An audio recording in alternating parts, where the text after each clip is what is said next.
नमस्कार सांग मैंने आज चलतु बनइबा पणस कठा से पणस को आगु काटिकी रखीदी एबे ताको प्रेसर रे गोटे दुटा सीटी लगे दूची एबे अदा रसुण एबे पियाज आउ धनिया पत्र टमाटर सब काटी देची एठी प्रेसर रे नहीं सीटी मारी सारानी एबे ताको छाणीकी कड़ाई रे एबे तेल देकी ताको टिके भल से भाजी दूची जेमती पूरा रेड ब्राउन होबा जाय टिके भाजी दूची तापर एबे कड़ाई रे पुणी तेल देली और सेथिरे पियाज अदा रसुण पेस्ट आउ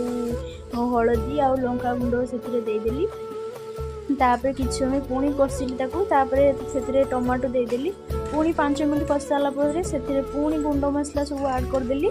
एबे टिके पानी देदेली जेमती मसलाटा लागिवो नाही तापर मसला रेडी हो गला पर से पणस कठा पुणी देदेली ताकू पुणी भल से 5 मिनट कषि सारा पर से नड़िया रस ताकू देदेली एबे मोर फाइनल हो गलानी मैं मोर खाइबा एंजॉय कलु आपण माने भी बनातु खातु और एंजॉय करतु वीडियो भल लगे सब्सक्राइब निश्चित